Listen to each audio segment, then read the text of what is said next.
तूप बनवायचे पण खूप भांडे खराब होतात किंवा खूप चिपचिप होते, तर तुम्हाला त्याचे टेन्शन घ्यायचं नाही आहे मैत्रिणींनो. आज मी तुमच्यासाठी खूप छान रेसिपी घेऊन आलेली आहे, जे अगदी 2-3 भांड्यामध्ये आपण कसं तूप बनवून मस्त असं कुठेही चिपचिप न होता एकदम पटकन बनते आणि अजिबात वेळ लागत नाही.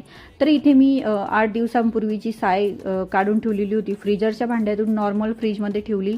ती अशी एकदम लूज झालेली होती. त्यानंतर एक मॅशर घ्यायचं आहे, जे पावभाजीचा मॅशर असतो तसा.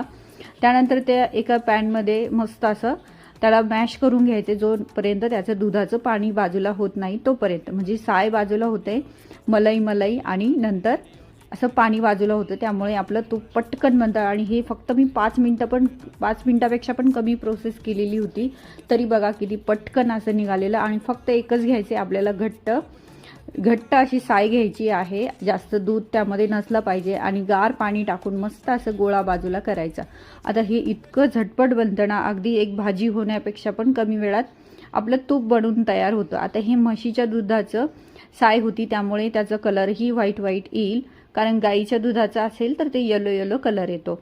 आता हे गोळे मस्त मी बाजूला करून ठेवले मलाईचे, आणि त्यातलं पाणी बरोबर तुम्ही बघू शकता खाली निघालेलं आहे. हे दुधाचं पाणीसुद्धा मी वाया घातलेलं नाही आहे, त्याच्यापासून पण एक रेसिपी बनवलेली आहे. आणि तुमच्याकडे जर नवीन रेसिपी असेल तर ती पण मला शेअर करा प्लीज.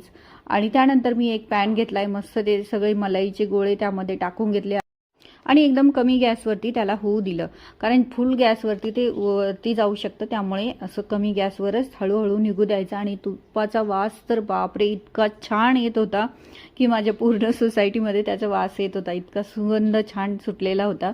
आणि बघा ऑलमोस्ट होत आलेला आहे. आणि असं झाल्यानंतर थंड होऊ द्यायचं आणि मस्त एका काचेच्या बरणीमध्ये काढून घ्यायचं. आय होप सो तुम्हाला हा व्हिडिओ खूप आवडला असेल, आणि अशाच व्हिडिओला माझ्या प्रेम द्या, नक्की फॉलो करा.